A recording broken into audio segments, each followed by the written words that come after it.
नमस्कार जी।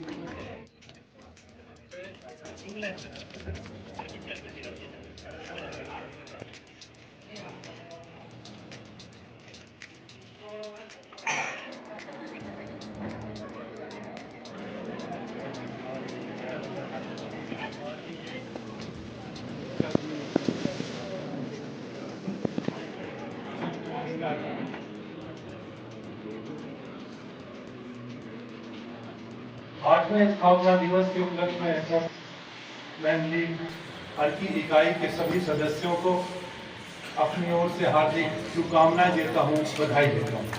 जी का मैं आज के इस कार्यक्रम में हार्दिक अभिनंदन करता हूं, आपका धन्यवाद करता हूं कि आपने मुझे यहाँ पर आने का मौका दिया। मैं उस समय की बात करूंगा जब एक्स सर्विसमैन लीग का शुरुआती दौर था और एक चर्चा चल रही थी, योजना बन रही थी कि यहाँ पर हमने एक ऐसा भवन बनाना है, एक ऐसा कार्यस्थल बनाना है जिसमें हम क्षेत्रवासियों को और अपने जो खास तौर पे युवा पीढ़ी को हम एक संदेश दे सकें और प्रेरित कर सकें कि ताकि जो उनका आकर्षण जो है वो सेना की ओर बढ़े। कैप्टन शर्मा जी बैठे हैं, कैप्टन पद्मदेव जी बैठे हैं और अन्य हीराजी सिंह जी बैठे हैं, सभी लोग यहाँ पर हमारा मिलना होता था और अक्सर ये बात करते थे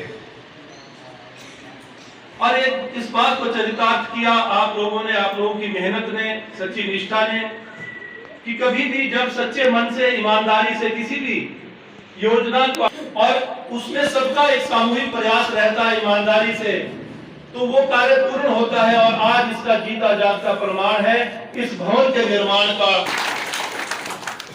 हमारे बीच में एक और यहाँ पर एक्स सर्विसमैन बैठे जो हमारे नेता भी हैं, डुमहर से पूर्व में प्रधान रहे श्री तीरथ राजपाल जी।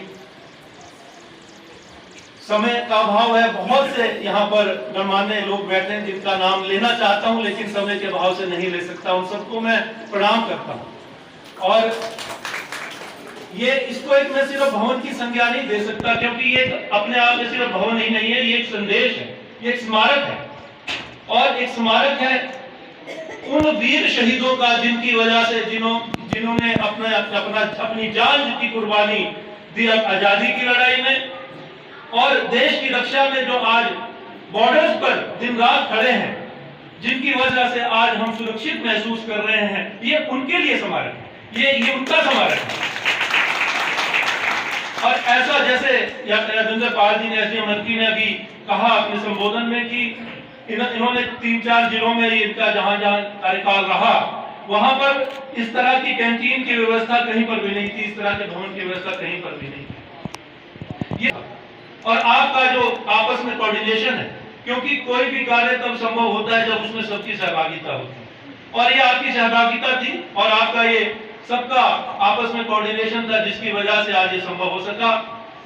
और मैं अपनी ओर से भी जब ये आपका शुरुआती दौर था उस समय भी मैंने कोशिश करी कि मेरी भी एक इस जो आप भवन करने जा रहे हैं इसमें मेरी तरफ से भी आहुति हो और मैं समय समय पे मैं हमेशा आपके लिए तैयार हूं। अभी मैं कैप्टन साहब से कह रहा था कि ये एक ऐसा कार्य आप कर रहे हैं कि इसके लिए मैं हमेशा आपके साथ खड़ा हूं, हर तरह से आपके साथ खड़ा हूं।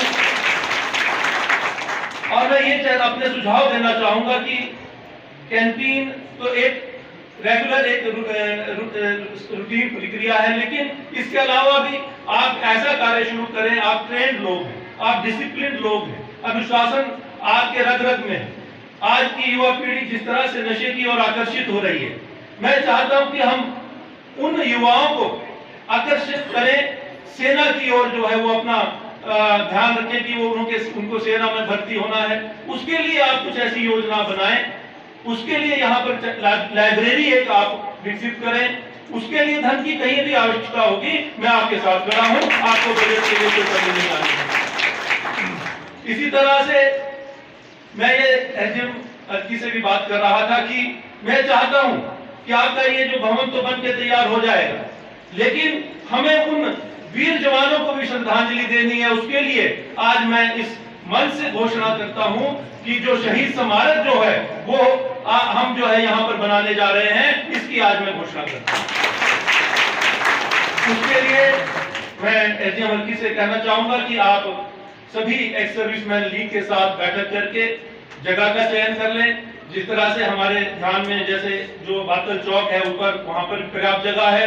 अगर हम उसको शहीद स्मारक के रूप में विकसित करें तो मैं समझता हूं एक बहुत सुंदर स्थान भी बनेगा और उन वीर शहीदों को भी सच्ची श्रद्धांजलि जो है आते जाते लोग भी देंगे और समय समय पर जो है उनके लिए उनको एक प्रेरणा का स्रोत भी रहेंगे हमारे युवाओं के लिए। आते जाते जब युवा देखेंगे शहीद स्मारक को तो उनमें भी एक जोश पैदा होगा, उनमें वो भी प्रेरित होंगे। यही मैं चाहता हूं और आज इस मंच से उसकी घोषणा करता हूं। इसके अलावा मांग पत्र कैप्टन पदम देव जी जो है तो हमेशा जब भी मिलते हैं या फोन करते हैं तो उनको यही चिंता रहती कि मैं अपने एक्स सर्विसमैन लीग के लिए क्या करूं। आदरणीय श्री मोहनलाल जी हैं या हीरा सिंह जी हैं और अन्य सभी से मेरा व्यक्तिगत संपर्क है और सभी यही चाहते हैं कि यहाँ पर एक ऐसा स्थान विकसित हो।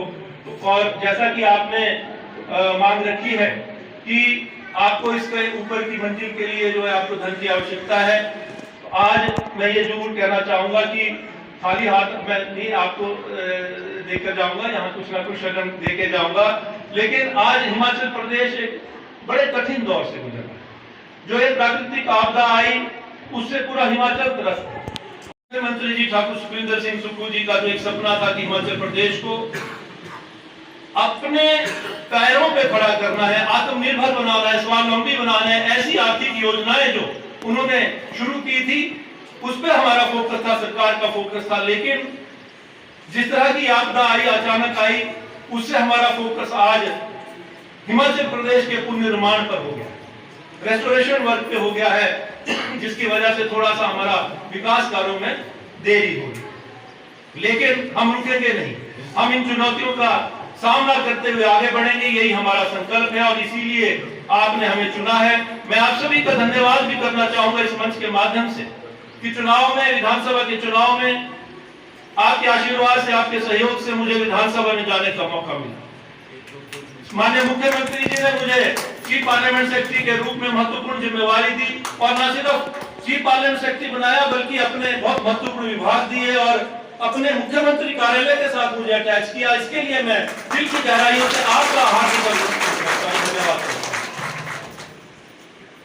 और आज मैं कुछ दे पाने में सक्षम बना हूं तो ये आप सभी की देन है और ये आप सभी का दिया हुआ है जो मैं आपको वापस दे रहा हूं। मैं आप लोगों का ऋणी हूं और मैं चाहता हूं कि मेरा विधानसभा क्षेत्र एक आदर्श विधानसभा क्षेत्र के रूप में उभरे। अभी जिक्र किया कैप्टन पदम देव जी ने कि हॉस्पिटल में डॉक्टर की नियुक्तियां हुई, बहुत पहले ही हो जानी चाहिए थी क्योंकि सिविल हॉस्पिटल बना है। सिविल हॉस्पिटल बनने के बावजूद हमारे लोगों को या शिमला आईजीएमसी या फिर बिलासपुर या चंडीगढ़ पीजीआई जाना पड़ता था। ये एक रेफरल हॉस्पिटल बन गया था और यहाँ पर कोई भी पेशेंट जाते थे तो उनको रेफर कर दिया जाता था। मेरे मन में ये चीज रहती थी और मेरे मन में ये विचार आया कि जब भी कभी मुझे मौका मिलेगा सबसे पहला कार्य मैं करूंगा शिक्षा के प्रति और दूसरा करूंगा स्वास्थ्य सुविधाओं के प्रति। और पहले शिक्षा के प्रति जो मैं आपसे साझा करना चाहता हूं, ये डिग्री कॉलेज, हमारे 4 डिग्री कॉलेज और किसी भी डिग्री कॉलेज में हमारी एमए की क्लासेज नहीं। मैंने माननीय मुख्यमंत्री जी से विधायक बनने के बाद सबसे पहले यही मांग रखी कि मैं चाहता हूं कि डिग्री कॉलेज अर्की में हमारी एमए हिस्ट्री और एमए इंग्लिश की क्लासेस शुरू और उन्होंने तुरंत प्रभाव से उस बात को माना और मैं ये इस मंच से साझा करते हुए खुशी महसूस कर रहा हूं कि अर्की डिग्री कॉलेज के लिए उन्होंने एमए हिस्ट्री और एमए इंग्लिश की क्लासेस रिड्यूस कर दी है और आने वाले समय में यहाँ पर वो शुरू होने जा रहे हैं। इसके अलावा दूसरा था स्वास्थ्य सुविधाओं का। मैंने माननीय मुख्यमंत्री जी से कहा कि मैं चाहता हूं कि मेरे लोगों को स्वास्थ्य सुविधा घर द्वार पर मिले। अर्की का सिविल हॉस्पिटल जो है वहां पर स्पेशलिस्ट डॉक्टर्स की कमी है और स्पेशलिस्ट डॉक्टर्स का होना जरूरी है। तो उन्होंने 1 नहीं 2 नहीं 7 स्पेशलिस्ट डॉक्टर्स की नियुक्ति करने के आदेश दिए, जिसमें से 3 या 4 ने तो ज्वाइन कर लिया है और बाकी जो है अभी बहुत जल्दी ही जो है वो ज्वाइन करने वाले हैं।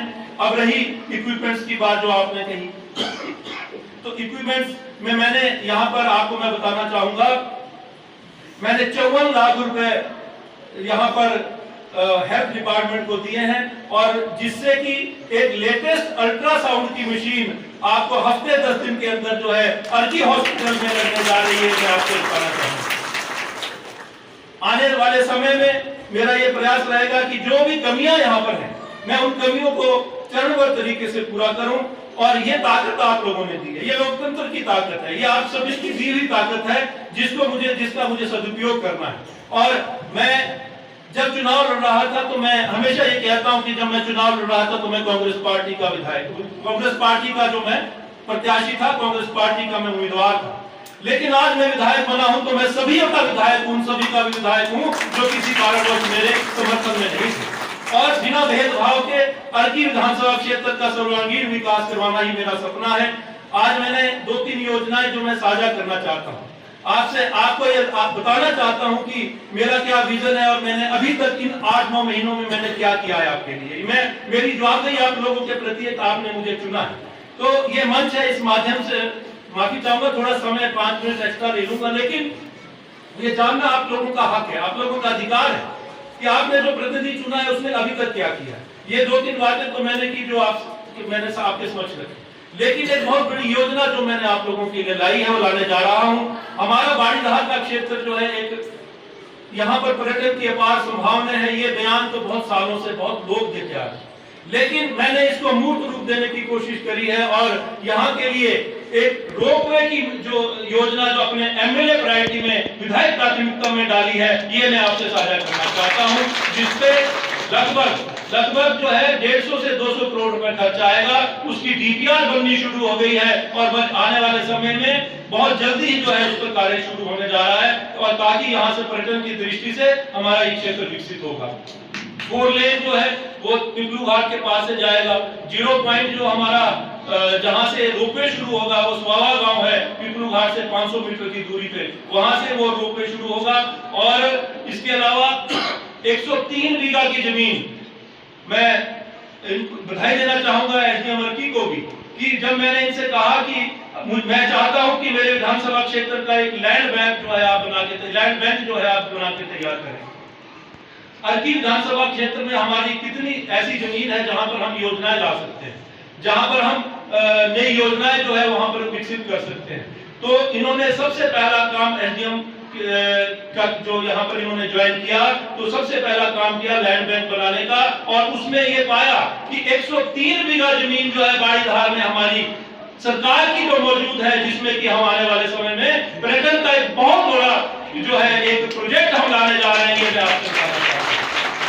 और वो 103 बीघा फॉरेस्ट की लैंड नहीं है जिसमें एनओसी लेनी पड़ेगी, वो रेवेन्यू डिपार्टमेंट की जो है वो जगह है, वो सरकार की जगह है, जिसमें कोई भी प्रोजेक्ट आएगा तो तुरंत प्रभाव से शुरू होगा। तो इसके लिए मैं एसडीएम अर्की को भी धन्यवाद करना चाहता हूं। इसके अलावा हम माननीय मुख्यमंत्री जी ने ये चाहा है कि हर विधानसभा क्षेत्र में शिक्षा में गुणवत्ता है, और उसके लिए उन्होंने डे बोर्डिंग स्कूल जो है हर विधानसभा क्षेत्र में देने का जो वादा किया, उसके लिए बजट का भी प्रावधान किया। मैं ये आपसे बताना चाहता हूं कि जराना पंचायत की प्रधान यहाँ बैठी है, अर्की से लगभग 3-4 किलोमीटर की दूरी पे लगभग 50 बीघा जमीन जो है हमने चिन्हित करी है, और वहां के लिए एक प्रपोजल बना दिया, जिसके लिए 20 करोड़ रुपए की बजट की भी व्यवस्था हो गई है। एक डे बोर्डिंग स्कूल जो है वहां आने वाले समय में खुलने जा रहा है, ताकि हमारे ग्रामीण परिवेश के बच्चे, उनको वो स्कूली शिक्षा मिलेगी जो शहरों में किसी भी पब्लिक स्कूल और कॉन्वेंट स्कूल में रहती है, उससे भी बेहतर सुविधाओं वाला वो स्कूल होगा, और हमारे बच्चों को वो सुविधा मिलेगी। इसके लिए मैं माननीय मुख्यमंत्री जी का भी धन्यवाद करना चाहता हूं।